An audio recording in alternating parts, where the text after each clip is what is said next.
To-do lists, crazy. That's something that we all have, and sometimes they get incredibly long, and I'm one of those procrastinators. I'm somebody that can look at my to-do list even these days, and back then it was a different to-do list when I was playing. Now it's more of a business or corporate to-do list, and I can look at it and go, oh, where do I start? In the mornings I get my coffee and I sit down and there's my to-do list.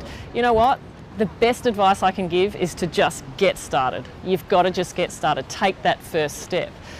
Part of our preparation for the Olympics was to walk on hot coals. Our coach had us walking on hot coals to get us to develop a belief. And he said to us, he said, once you take that first step, you have to keep going, because if you don't, you'll just burn.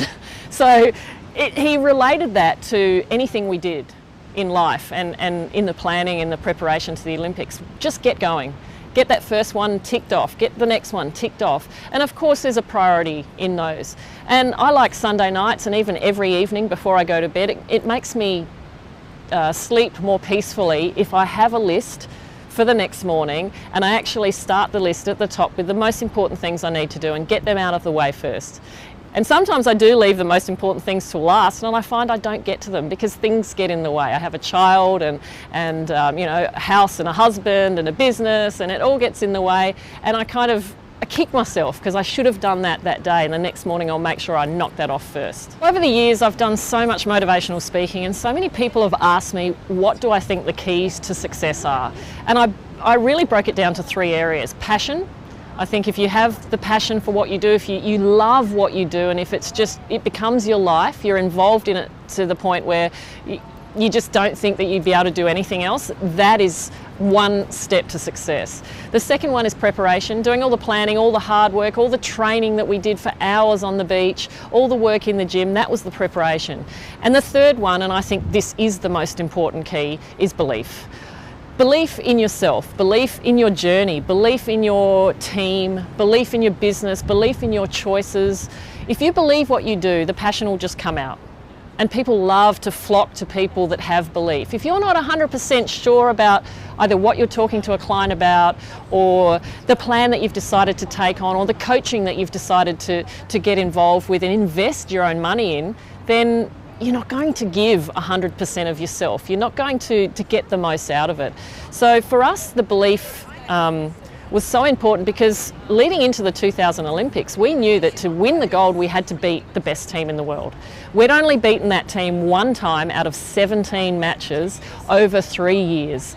But that one time, and that was one of our goals, to beat every team in the world, that one time gave us that tiny slither of belief that we needed, and we just grew on that little slither of belief. But we also did other things just in case we couldn't achieve that little goal, the stepping stone to get to the Olympics. So we did things like walking on broken glass and walking on hot coals. That was all about looking at something that you think you can't do, that you think is impossible, and then just having the courage to take that first step. And once you've taken that first step, you can keep going, or you have to keep going on the hot coals, but you keep going. And then when you've done it, you look back and go, wow, I can't believe I did that, almost. And that was so easy, yet I've been telling myself that I couldn't do it.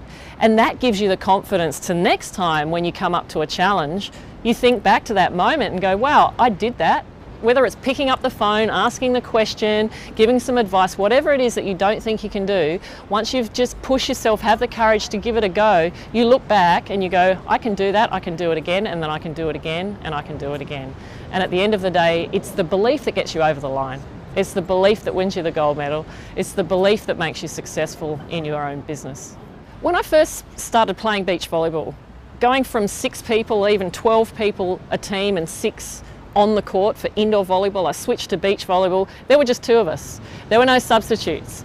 And all of a sudden, the first thing I started to do, if things weren't going well, I started to think, well, it's not my fault, it must be her fault. And I started to think, well, you know, and blame and make up excuses for why things weren't happening. And very quickly I realised that there was no way we were going to have success if I was doing that. I realised very quickly that I had to take responsibility for my half of the team and trust that my partner, Natalie Cook, would have responsibility for her part of the team, and then together we would be the best. So whether you're in business, in a relationship, or in sport, I think if you take responsibility for what you do, it's like being a role model for your staff. If you're a leader in your business, if you're taking responsibility and your staff see that that's happening, they will emulate that and they will accept that, they will trust that, and they will respect you more, and they will start doing the same thing. So it's like being a mum. I need to take responsibility for what I do. My son sees that, I'm a great role model, and then hopefully he does the same in his life. I was 100% volleyball most of my life because I absolutely loved it. So balance became pretty important because I needed to be able to switch off. And even during a match, we needed to have that balance of when we stepped onto the court, we were 100% focused on what was happening in that little box. When we stepped off, we could just open up our focus, talk to each other, communicate, talk about the next point, and then get back on the court and be 100% focused. So there's an example within the game of being balanced with your focus. Off the court, I needed to make sure I still had friends, I still had family that cared about what I was doing. I didn't want to be 100% just volleyball because I knew that that wasn't healthy for me. So I made sure that I spent time and I allocated time, and luckily in our sport we get to travel the world with people from countries from all over. And so for me, the way I created that balance while I was on tour for 3 months out of the year, I was living out of a suitcase, was to just make friends with some different teams and different countries. So I would have that friendship and that downtime and, you know, fun times away from the seriousness of let's play sport and let's try and win. So balance was incredibly important. I think it can be dangerous if you start to be affected emotionally by how successful you are. And I had to really be careful of that, because even back when I was 10 years old, I remember losing at my own birthday party, pin the tail on the donkey. And I was a terrible loser. And I got all upset. And that's the earliest I can remember of being so competitive. So I had to learn how to lose, and that balance really helps you learn through those hard moments and you know, take something out of it to be able to move forward.